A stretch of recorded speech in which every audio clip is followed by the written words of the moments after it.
Hi, my name is Martin Purnell, and welcome to Off-Grid Christianity, a weekly podcast for those who do or don't go to church, and for those that are just disillusioned. Please check out our new Facebook page, by the way, where you can leave messages, plus get a link to our podcasts. You can also email me, ogc@accessradio.biz. That's accessradio.biz, and biz is spelled B-I-Z. Today's guest on Off-Grid Christianity has her own website, where she is described as a cross-cultural missionary, historian, prayer consultant and blogger. What is a cross-cultural missionary? What is a prayer consultant? What was it like to witness a coup d'etat in Mali? How did she cope with the extensive sicknesses plus other physical and spiritual challenges in Africa and beyond? And who is Henrietta Mears? All these questions, so little time to answer them. It gives me great pleasure to welcome back Andrea Van Boven. Thank you, Andrea, for joining us. I hope you're keeping well. Thank you, Martin. I am. And the reason why I said welcome back, it's always good to be honest. We recorded the original one just before Christmas, and the gremlins got in big time and messed up with all my software and everything else. So you very kindly agreed to do it at no extra charge. Absolutely. You do what the Lord wants you to do. Well, listen, thank you very much indeed. Loads to ask you, but before we do that, there's 5 pertinent questions or not so pertinent questions. If you're ready, question number 1. If you could invite anybody from history for an evening meal, alive or dead, so that you could ask them questions, who would it be? I would like to spend time with William Wilberforce. All right. Because he was all about transformation. Mm-hmm. He spearheaded, he was part of the Clapham sect. And their effect on Britain in particular was tremendous in terms of the transformation, cultural transformation, and the reformation that they brought in the prisons and the schools and in so many other things. But he also spearheaded the end of the slave trade. And it was really fascinating to see how he was a member of Parliament. And but he was a real, normal person as well. And as things would go in his day, he was also addicted to laudanum, morphine. It was a common thing that was given as medication. And if I remember correctly, he actually passed away the day of or the day after the slave trade was voted to an end. And so just a fascinating person that used his position wisely for the will of God. Yes, and I think there was a film that came out about 5-6 years ago called Amazing Grace. More than 5 or 6 years ago. More like 10 or 15. Yeah, I don't remember when, but it's great. But I actually, in university, had written my junior thesis on him as a history major. Oh, so, wow. Yeah. And it sounds to me as if you're a bit of an Anglophile as well, because you mentioned Clapham. And you said it correctly as well. Well, I spent 2.5 years living in Nigeria. And so I not only had to learn Nigerian English, I had to learn British English to a large degree. One of my best friends was actually Scottish, so I added a few other dialects in there, all of English. And I try to pay attention. But when we had over here in the UK, I don't know if you had it in America, we had this thing called yuppie. Young upward mobile person, and so they tried to sound a bit more posh than they actually were. So Clapham was changed to Clam, which I thought was quite good. Fascinating. Yeah. Okay. And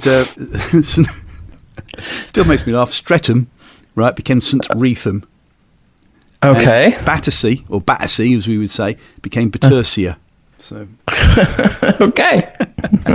So Clam or Clapham to you. Very good. Yeah. Question 2. Who is your favourite biblical character or favourite biblical story or favourite parable, please?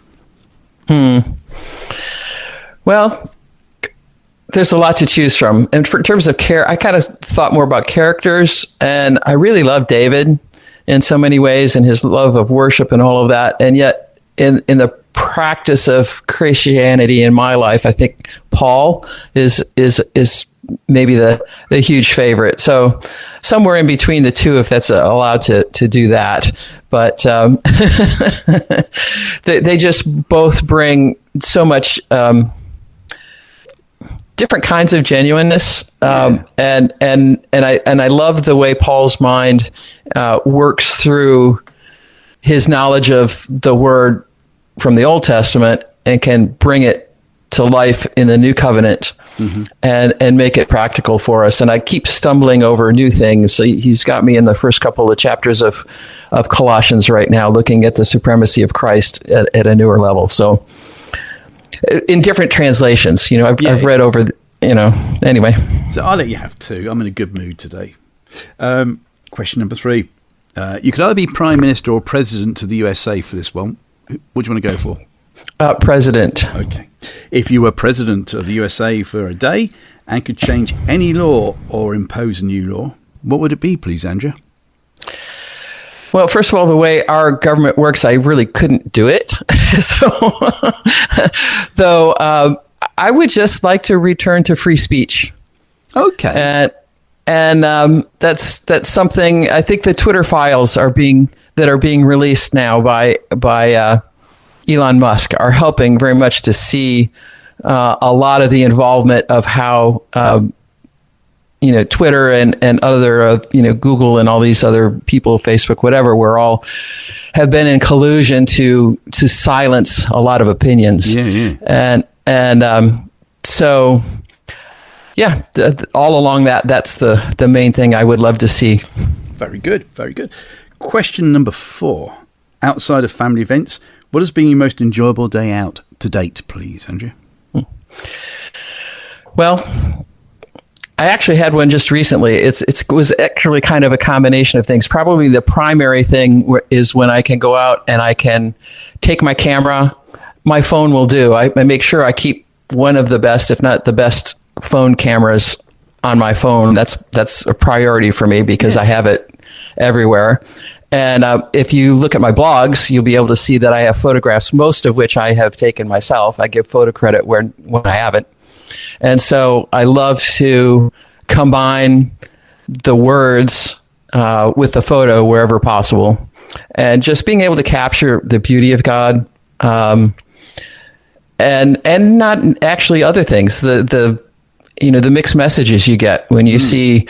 I've got this great picture from Turkey with these beautiful mountain ranges from Antalya, looking past the town with all of these electronics and dishes and all kinds of stuff blocking a large portion of the view. You just sort of go, okay. It just gets you to think on a couple of different levels all in one picture. So, got you. Are you one of these people that buy attachments to put on top of the lens of your phone camera? My son graciously, and forgive me, Alex, I tried using it. It didn't work very well. So I have it.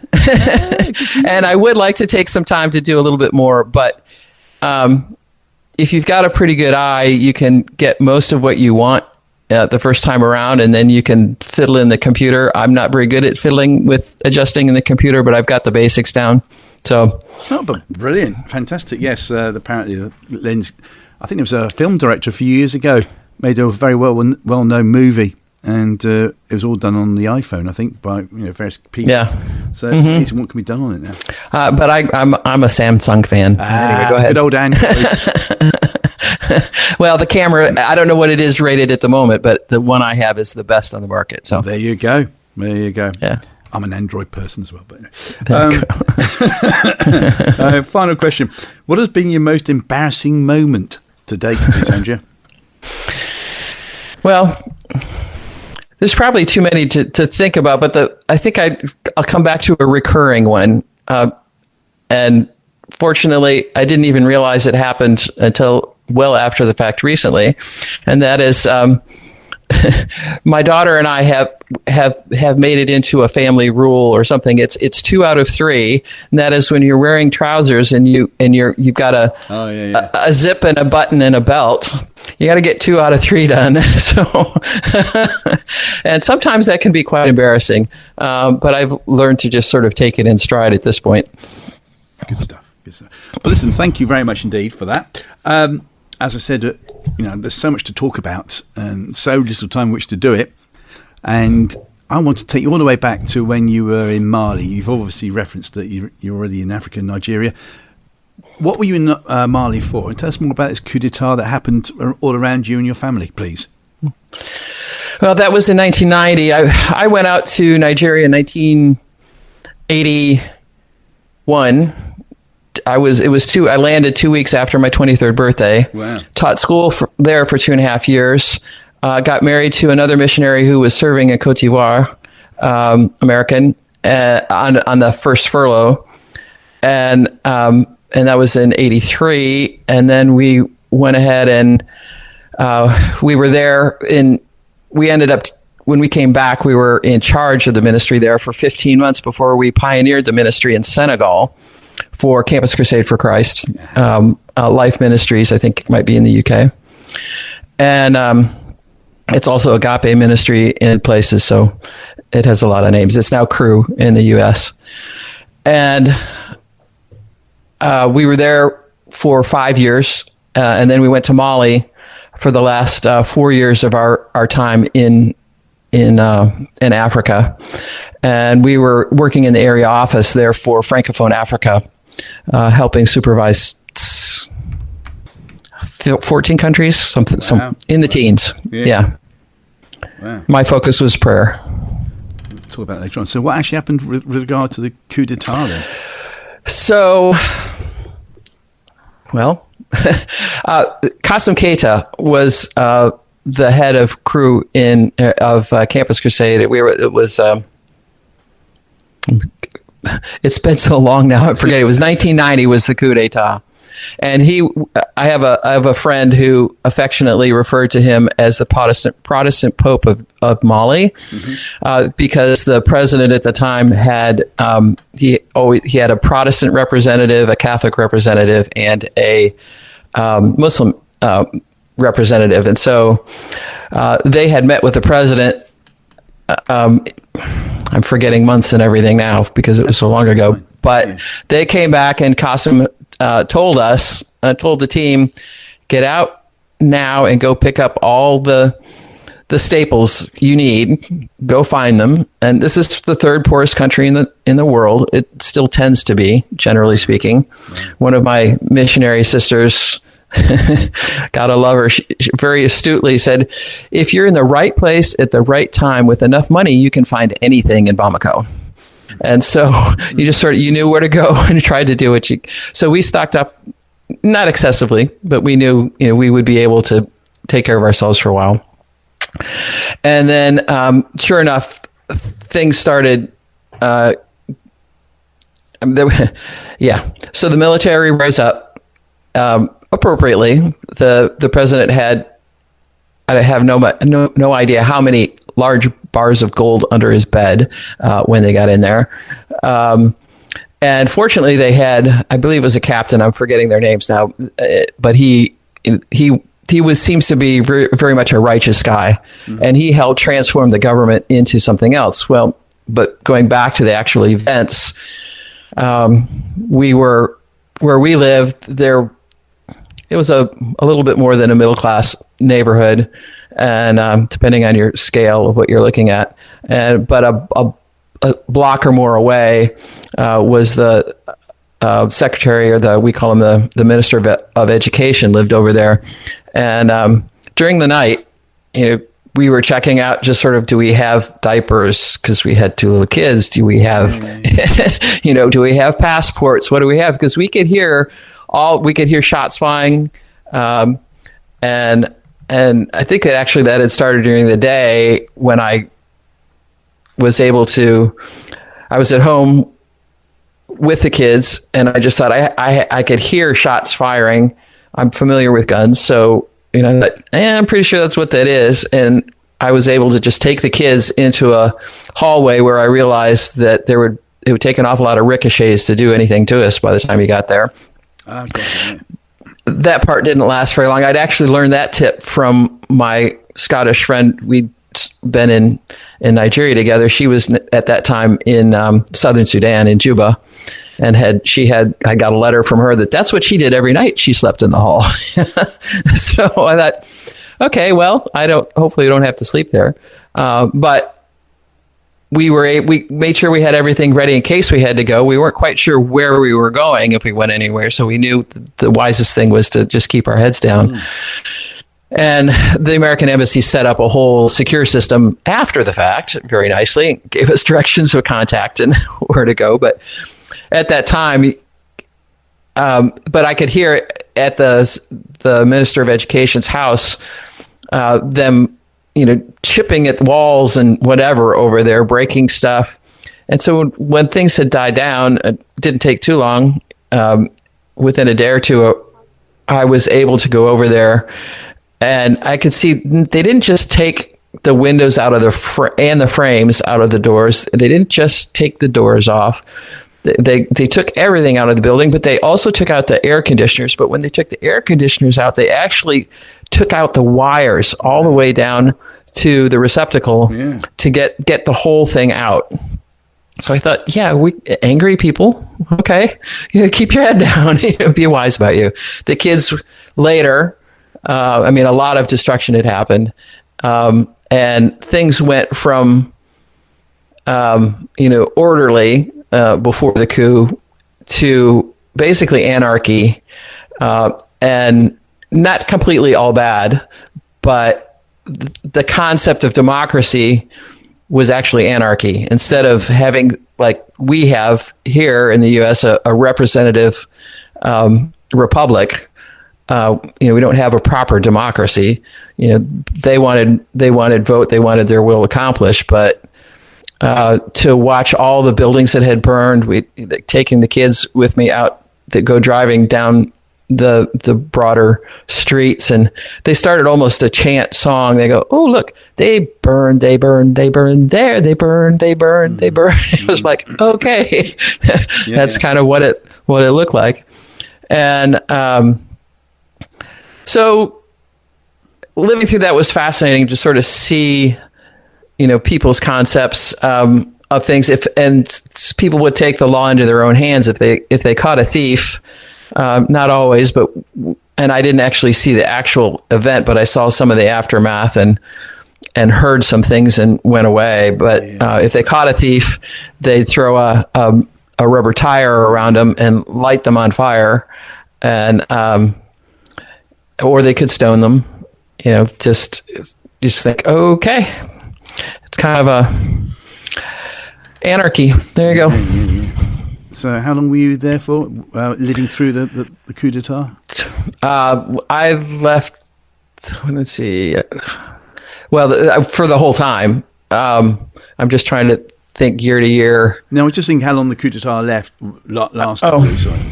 The disorder, the real disorder was 24 hours ish. Okay. Maybe a little long, but the ramifications of anarchy were random and semi-constant for. This is 1990, and we're 30 years down the road. I don't remember exactly, but it's we did come back together fairly well, but supplies were difficult to have, and getting places were difficult at times. Yeah. Traffic was free for all. Wow. Well, thank you for sharing that, because I think most people listening today have not ever been through a coup d'etat. Thank God. Yeah, exactly. So, I can't imagine what it must have been like. Your prayer life must have gone sky high, though, at the time. And I did mention at the beginning that you're a prayer consultant. What's all that about, please? What's a prayer consultant, please, Andrew? As far as I know, I'm the only one there is. I have yet to find anybody else, but I felt like that's the title the Lord wanted me to use, just because of all of the different aspects of prayer I've been involved with. Yeah. So Campus Crusade for Christ, especially with the Brights, Bill and Bonnet Wright, the founders,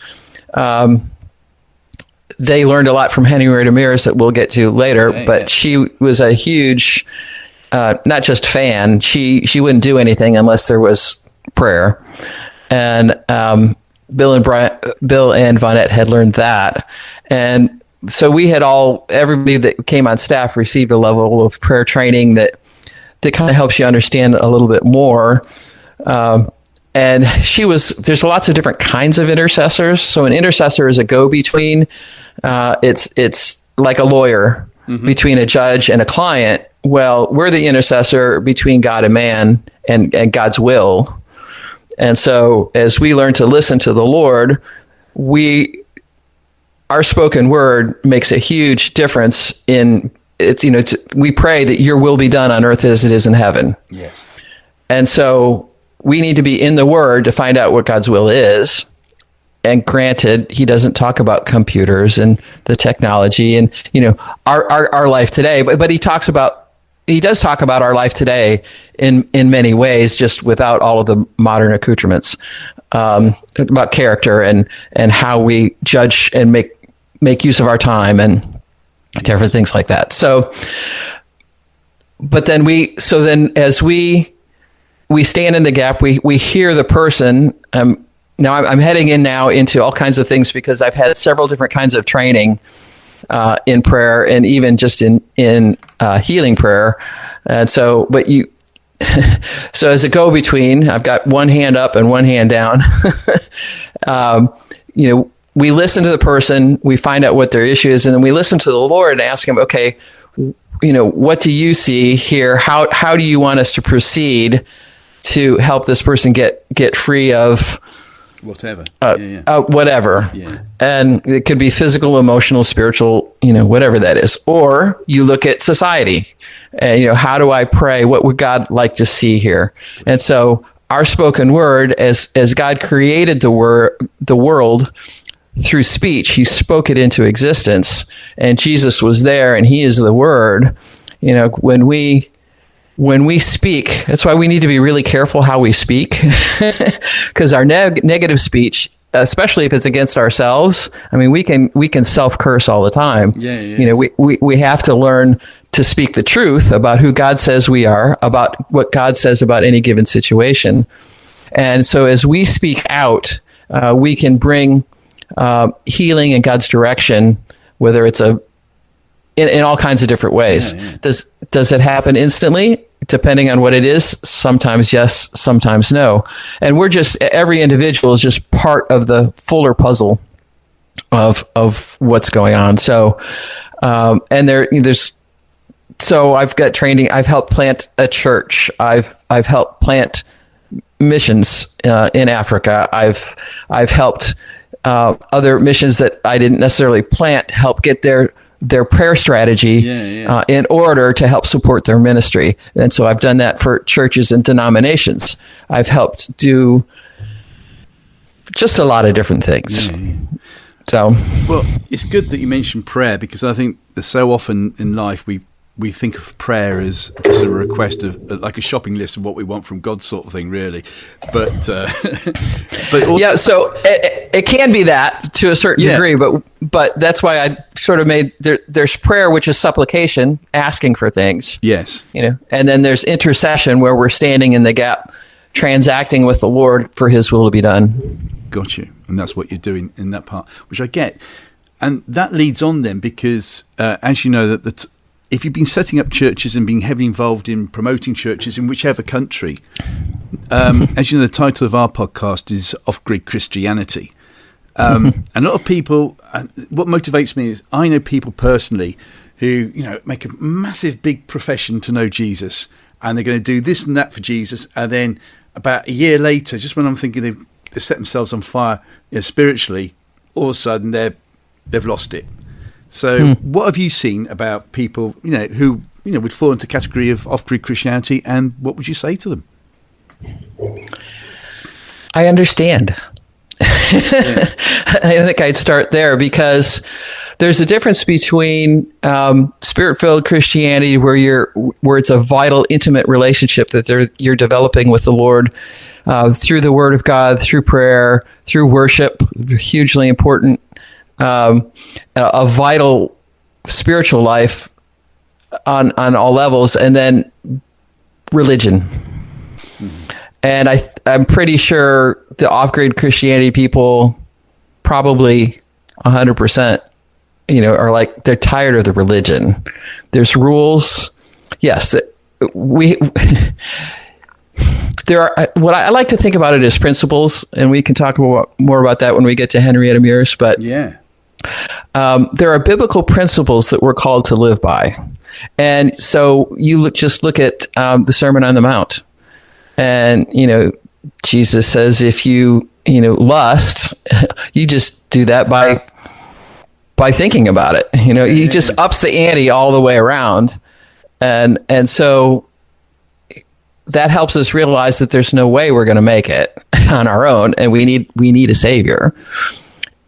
So when we humble ourselves and say, "Okay, I give up. I'm not going to make it on my own, but I want to allow you to fill me and use me," and then it's at that point that we can.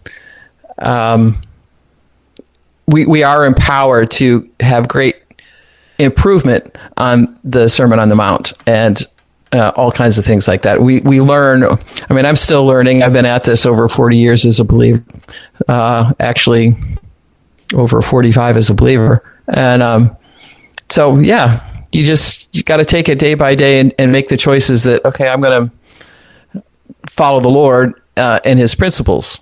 So who's at fault, do you think, for people just maybe not giving up on God and not giving up on Jesus, but just not going to church anymore? Whose fault? Should there be anybody to blame? Whose fault was it?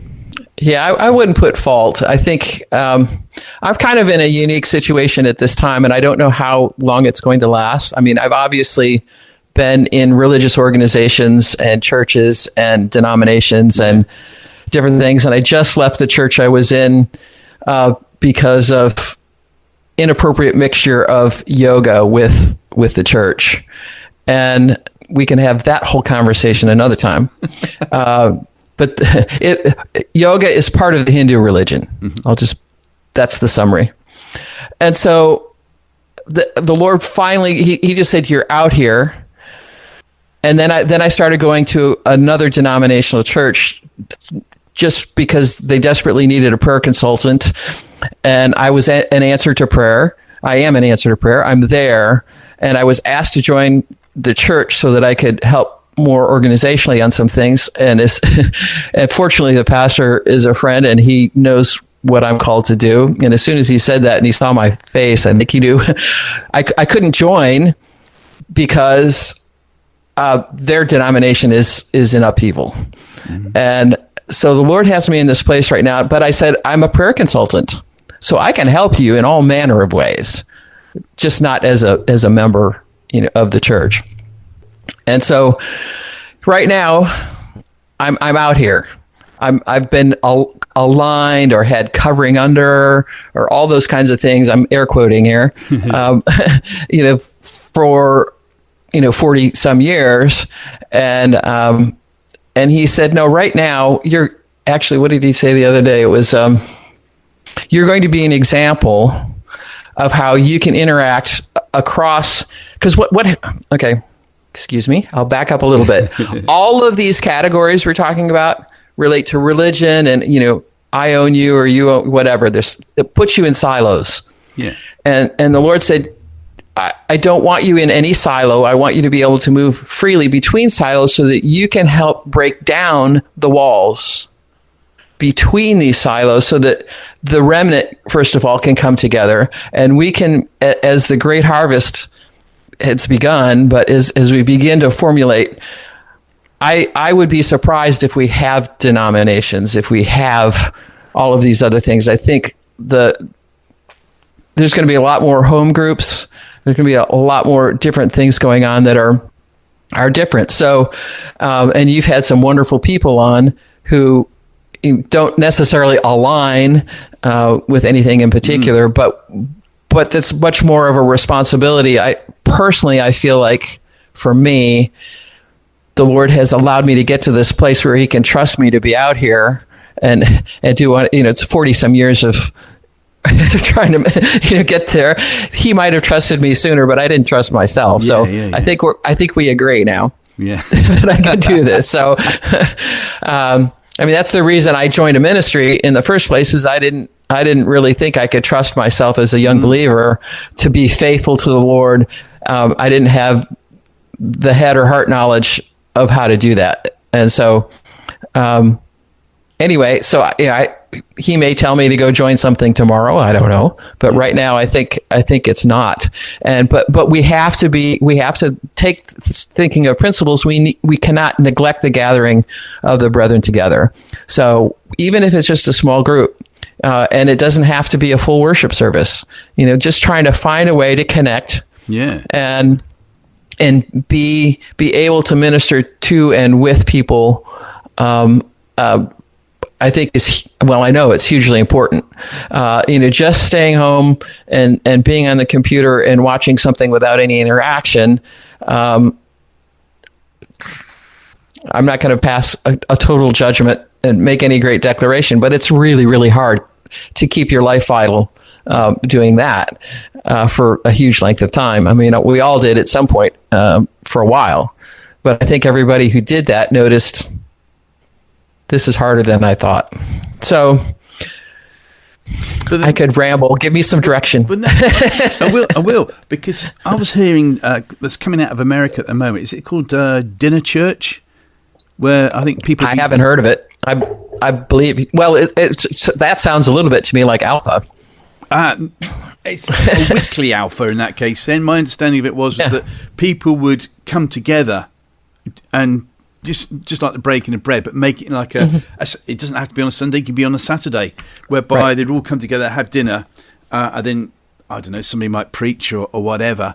And that was the idea of coming to have communion over food, which, can relate to the Last Supper, that sort of thing.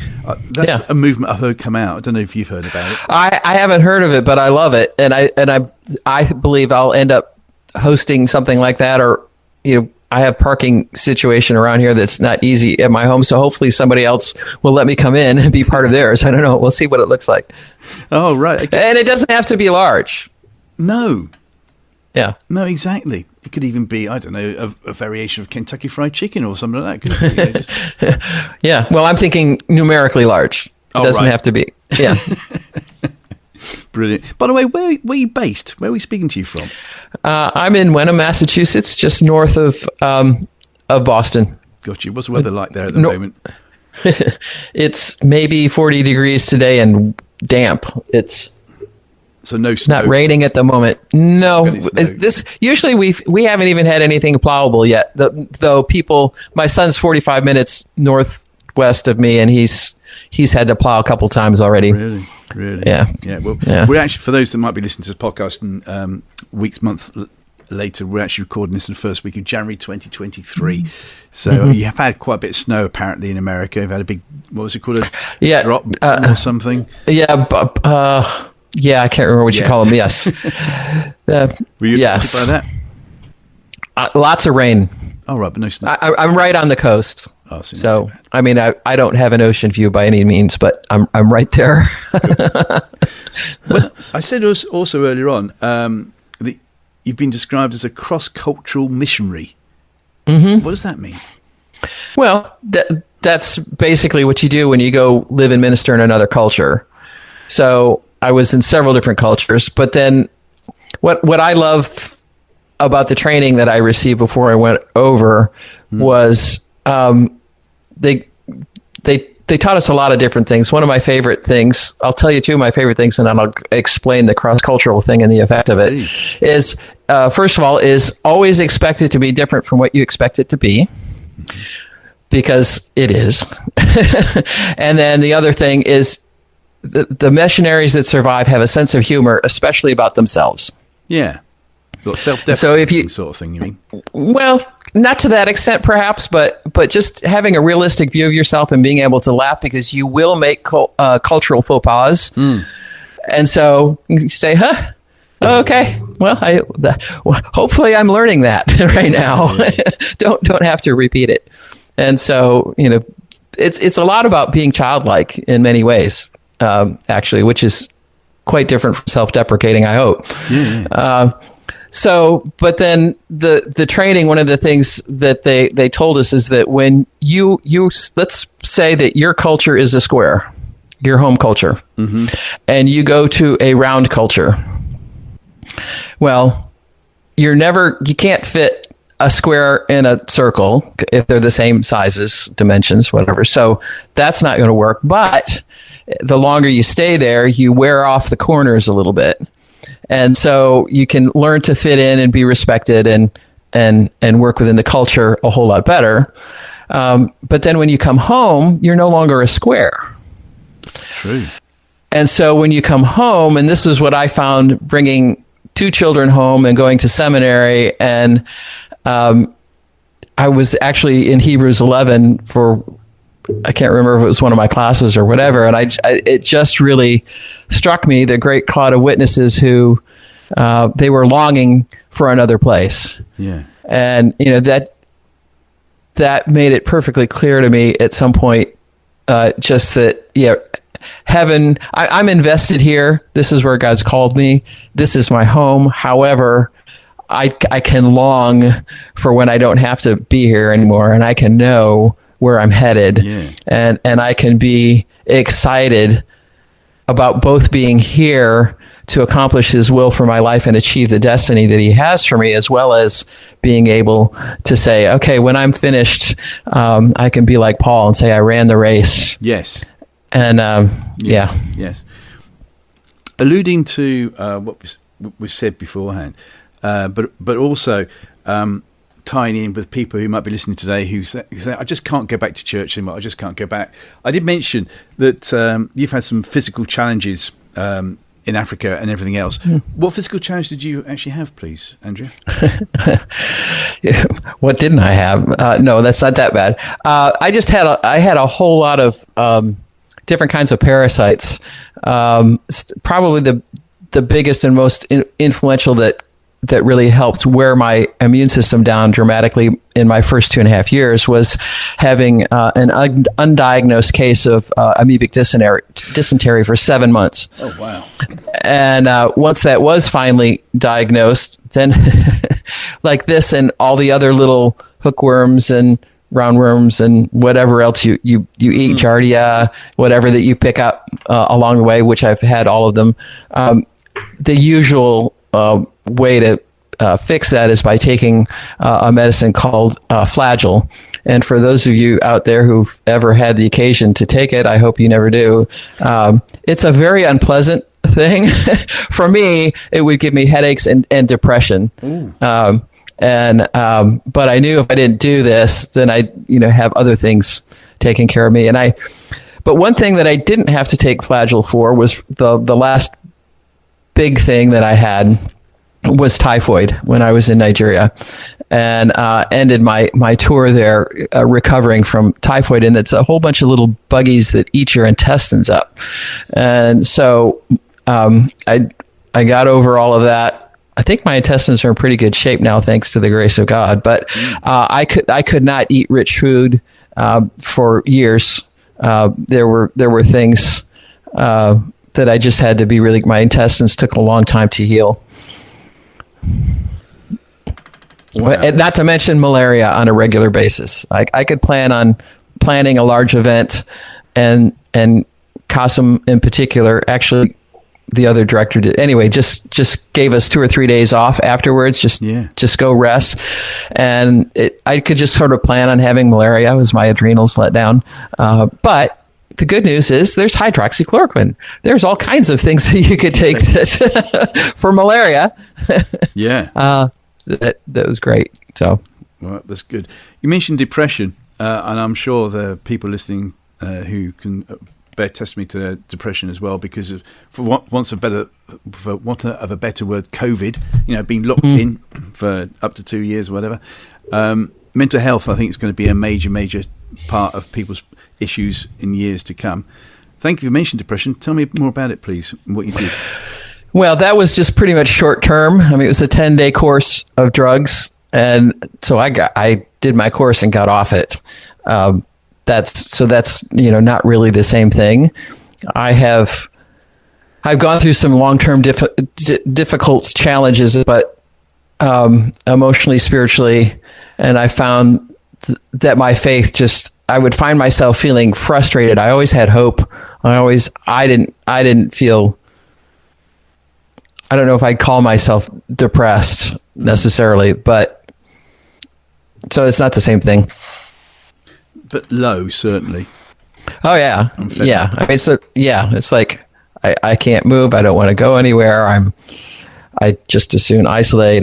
But I know better. I don't know why. I've just always sort of known. One of the interview questions before they'd send me overseas was, what do you do, if things aren't going right, and, mine was, okay, I got to tell people about it, and I just need to talk it through. So they thought, okay, she's going to take the right steps to try and get help and do what she needs to do so that it won't extend into any severe depression. Yeah. When you were feeling really low and fed up, what were the chances of you going, do you know what, I'm not going to talk to you anymore, God, I'm fed up with you? I'm not sure exactly where you're going, but my general principle in that kind of thing is understanding forgiveness. And when we forgive people, there's a lot of things it's not. Okay. What it is releasing, if it's we're talking about a person, we release them to God. And so reestablishing trust is a whole different thing than forgiving. And so if you've been abused, or if you've had some other, you don't dare trust anybody, that has really clearly stepped over lines, because they're not trustworthy. And that's not the kind of behavior God wants you to accept.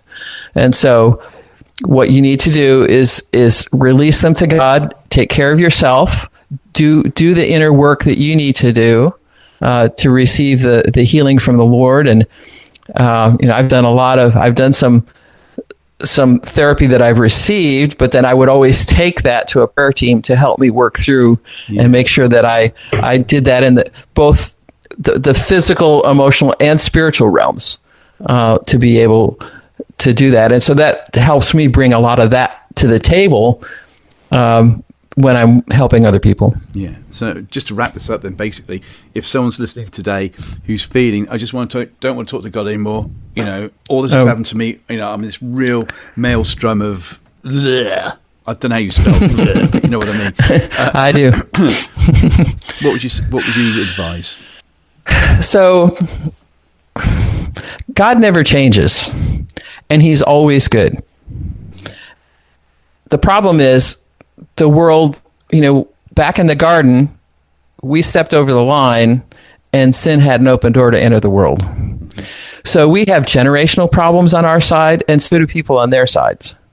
And we have current situations that if we've had calling on our lives that we clearly understood, but they got sidetracked because of other people or institutions. Don't give up on your relationship with God, because that's your way out. Mm-hmm. When I deal with forgiveness with people, and it's always kind of the first thing I do before I get into other levels of helping people heal, is to say, okay, we need to forgive ourselves. We need to forgive the other people, which is releasing. We take ourselves off the hook. We take the other person off the hook, give them to God, and then we take God off the hook. God was actually never on the hook. Yeah. He's the perfect one, but we love to blame. And so when we take responsibility, doing generational healing, I love the first line of the prayer I like to use is that in the authority of Jesus Christ, I take responsibility in my life and in my family, in the life of my family line. I'm both my mother's and my father's side all the way back to Adam.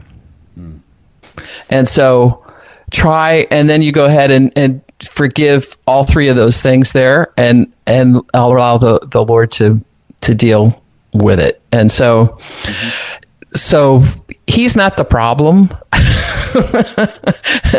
And, we can be prideful, and we can be, and especially when we're hurt. I mean, if we all get hurt, and the closer somebody is to us that hurts us, the harder it is. It's betrayal. It's all kinds of things. And so, give God the chance to be himself. and let him in. Ask the Holy Spirit to show you, saying, okay, I'm humble enough to realize I need to do my part, and invite him to lead you into ways that will bring healing and refreshing in your life. Yeah, I remember an evangelist, a well-known evangelist, saying, I think, I'm hoping I can quote her correctly, forgiveness doesn't make you right, it sets you free. Amen.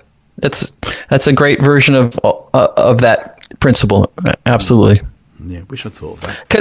Because if we don't forgive, we're the ones that are stuck. It's that anger that holds on to us. It's that bitterness that we don't want, a root of bitterness. Ephesians. We want to let go of that so that we can be a free agent before and with God, and it's working together. Yeah. I think also we have to realize that just because we're Christians doesn't mean that we are going to be we're going to get these sort of mental anguishes. Yeah. No, none of us are exempt, and of course there is the spiritual enemy that does not want us. If you're under spiritual attack, you can praise Jesus because you're doing the right thing. He's not going to mess with somebody who's off and not paying attention to the Lord. Yeah. Brilliant. Thank you very much, Steve, for that. Henrietta Mears. We've been giving her enough plugs already. And yet, hints. So, who tidbits. Was Henrietta Mears, Andrea? So, Henrietta Mears was the head of Christian education at Hollywood Presbyterian Church in Hollywood, California, from 1928 to 1963 when she passed. All right. And she started. When she practically started ministering out of the womb, she comes from a long line of solidly spiritual people. Her mother, she learned to pray at her mother's knee, literally. And anyway, that was just something very foundational for her. Her mother prayed, kneeled next to her own bed for about an hour every day for as long as Henry was the youngest of several and had lost several siblings, but just a great modeling. And so there was all kinds of different kindnesses that family did on a regular basis. But they also were faithful at church. They would have visiting pastors in to eat for the Sunday meal after the services and things like that. So they and Henrietta and her sister in particular just absolutely adored picking the brains of the pastors that would come through, because these women were teaching. Henrietta started teaching Bible classes. So she joined the church when she was 7 by a public testimony and review of questions in front of the entire congregation with one of her friends. And then at 9, she was teaching Bible classes because they had run out. There were kids that were there. And that would have been, she was born in 1890. So it was at 1899. She's already, teaching the Bible. Wow. And obviously not in depth, but she had a lot of, she received physical healings from the Lord at different times. And then she actually functioned, they didn't have the phrase back then, but she's pretty safely legally blind in all that she did. We have fancy glasses like the ones I'm wearing now that are trifocals, and you don't know I have lines, and they're quite thin. But she had the old-fashioned Coke bottle lenses. Wow. And could barely see.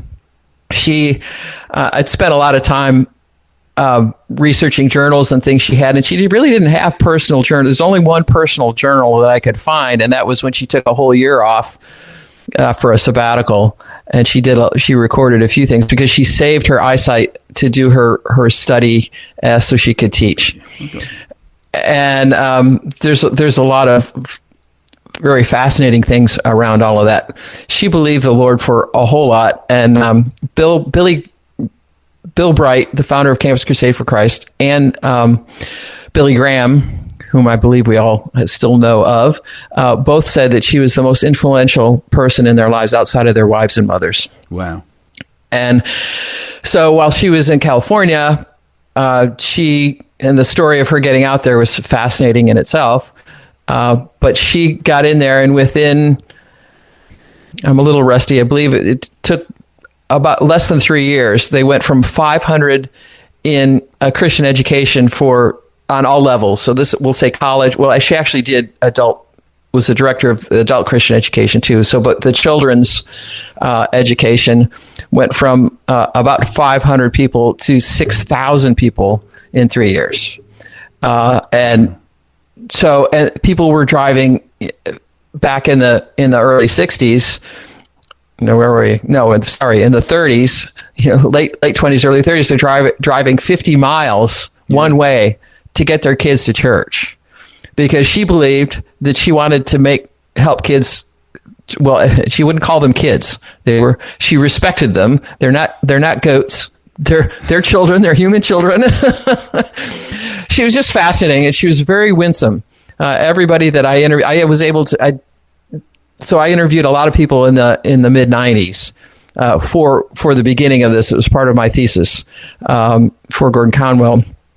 And so I got Bill Bright lived with his wife for 10 years at the beginning of Campus Crusade for Christ. Wow. So I was easily able to interview both of them. I was, many other people that were still alive at that time gave me interviews that were absolutely spectacular to find out. And it was, everybody said the same things. I mean, they had different stories, but they were saying the same things about our qualities.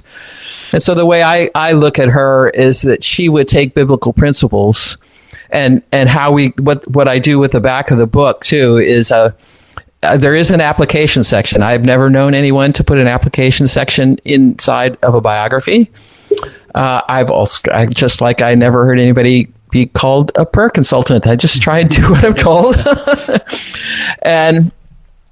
But what I do with that there's several sections within that, both for personal edification as well as for ministry edification. Yeah. Ways they're open-ended, almost spiritual direction questions for a lot of it, to help find the principles from her life. And I actually have a grid for off-grid.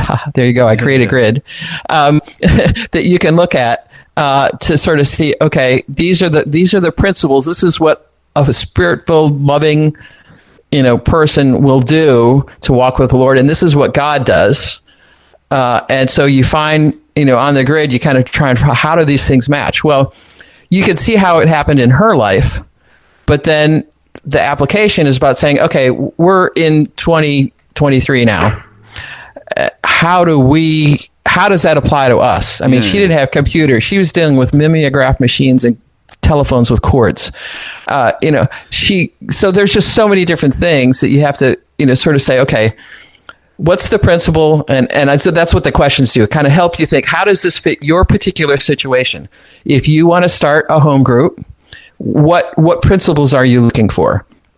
And you don't ever start everything all at once. just a tip. You do a bit at a time and see what happens. So the Lord will do the rest. You mentioned about the book. Obviously, you can give us the title later on, so people can go onto Amazon, type in. Or they can put my name in, Andrea Van Boven. Yes, AndreaVanBoven. There you go. .com. That as well, and they'll get it through your website, and you can plug it again later on.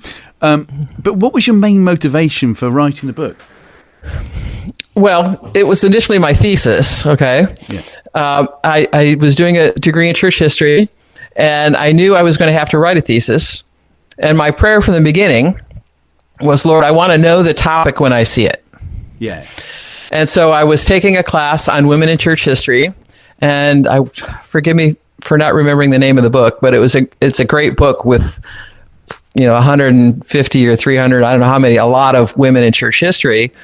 And when I was reading through and I turned the page and there was Henrietta Mears, and I went, I know it.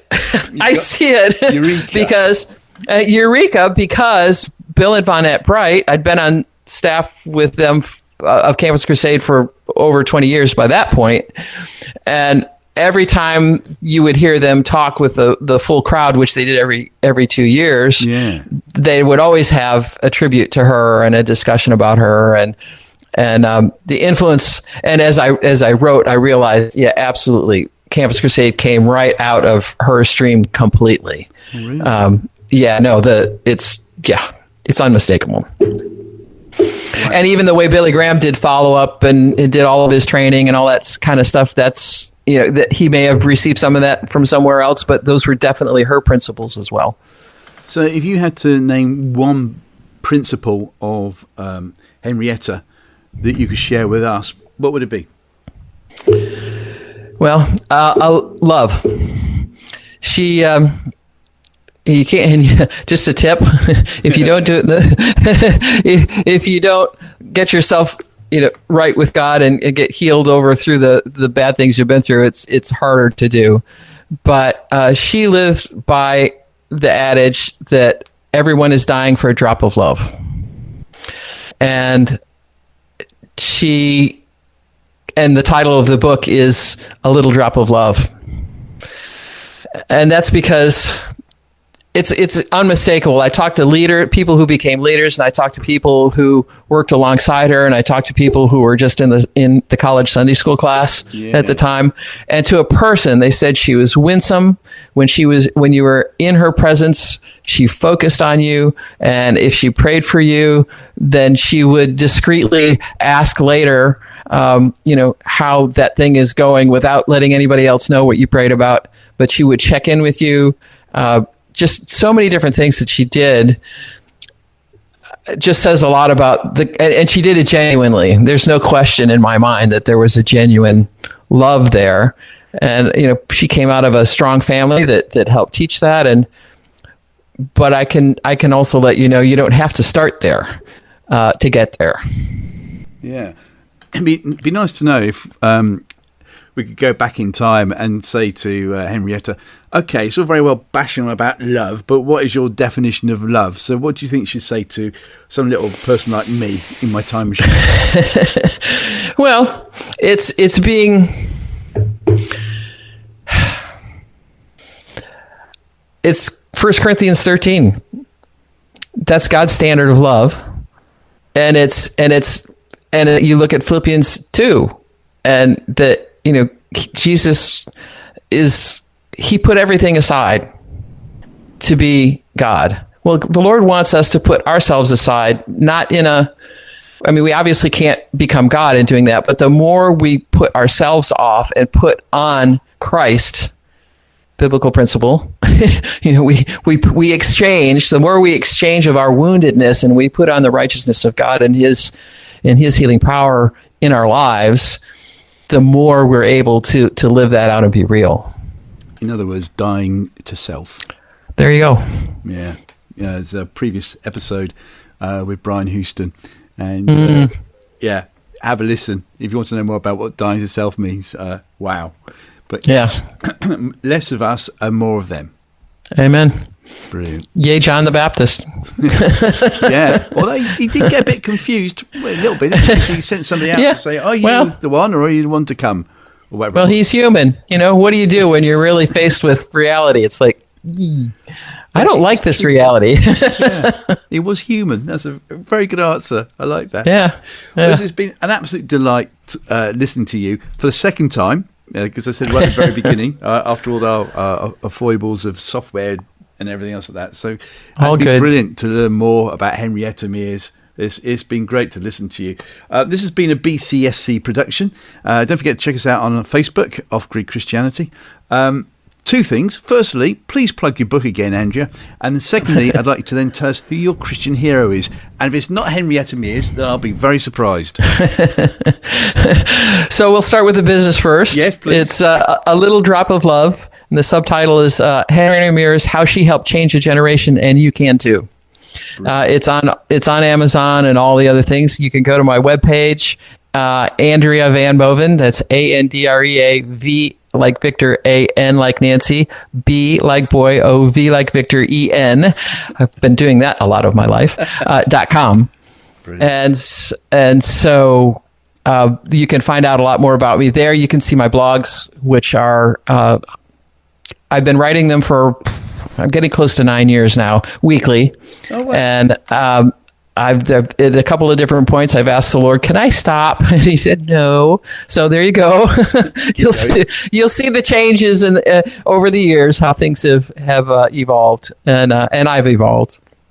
So in terms of hero, I will go with Henrietta Mears. It's the easy one if you want, because we're assuming we've got a human face of the earth hero, and I think it's because she really has influenced me greatly. Christianity Today years ago had an article, the grandmother of us all, because the Gospel Light Publishers has one of the best, most consistent Sunday school programs ever done. It's no longer owned by Henrietta Mears. She founded that to help build the Christian education at Hollywood Presbyterian, but it's all over the world.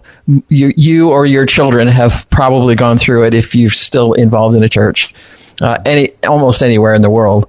And so I'm trying to remember the rest of the question. Well, yeah. There's just so many different things about her that are worth. I mean, a lot of people keep sending them back to the application because they come back to me with questions or thoughts, and because they just sort of read the book and they say, "I love her." Yeah. It's a very small book. This is not there is a definitive book out there on her with all kinds of facts and figures, but because I feel like I've been raised in her stream, so to speak, through the Brights, and I knew both Brights personally, so I mean, I just sort of see her fingerprints all over the world. I have people telling me, "Oh, I came to Christ through Campus Crusade," and that was all out of her. So I try my best to be winsome and I'm learning a whole lot more about being kind. And that's been, I love to wear my t-shirt to the gym that says kindness is free. And I see it as both a reminder or it's prophetic if I'm not actually living it at that moment. So, sort of like, okay, this is who I want to be. And we all go through days where we're not. But a stupid question, maybe in closing, but I have a simple mind. I wonder what Henrietta would have thought about the year of love in 1967, the hippie craze and things like that, where everyone was trying to, show love and peace. I wonder what she would have thought of that. What do you think? Well, she died 4 years before that. Yeah. So there'd be a lot of things she liked about it because she was foundational in sort of helping set up a lot of things related. Okay, so Explo 72, so that's a little bit later, but that was Bill Bright and Billy Graham that set that up. A huge thing in Texas, and the stadium full of people, and it was everybody. I mean, it was every stream. It wasn't just a Christian thing, and it was miraculous how it came together. She'd have found a way to work with it for sure. Yeah. There's no question in my mind about that, and she'd be able to distinguish what was the lie, and where the lies were, but she would. Yeah. Well, maybe that's a good thing for us all. She would have taken the good parts and identified with the good parts and worked with that. Yeah. Well, and especially making sure it's aligned with the Word of God. Yeah. But she wasn't she was very. People kept saying, I want to be just like you, which is in her case unmarried and all these other things. And she would tell children, nonsense. That's my calling. And they go, so why aren't you married? Well, the Apostle Paul isn't alive, was her answer. So, it's like she would call people to their personal destiny. Develop your personal relationship and find out who you're here now, and what does he want you to do with your life? And that's what she helped people do by teaching them the Word of God. Do you know what? That's brilliant. That's brilliant. It just reminds me of our son, who's a phenomenal musician, and about 10 years ago now, he wrote off to somebody who's well-known, who plays the saxophone. And amazing enough, this well-known person wrote back to him to answer the question, what would you recommend me to do? And it was be yourself. I do not want to buy a CD of our son's music when he was trying to play whoever. Be yourself. And identify what you're good at, and work on that. And same. Is he into jazz by chance? Not really. Your son? Okay. I was just going to say that gives you a lot more freedom to go be you. But you can still do that in other forms. No problem. Yeah, he's going through a prog phase at the moment, which is great. And nothing wrong with prog in my books.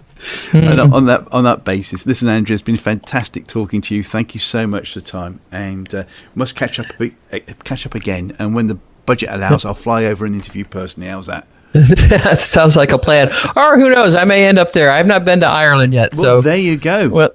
There you go. We'll speak to you soon. Thank you so much. Thank you. Cheers. God bless. Bye-bye.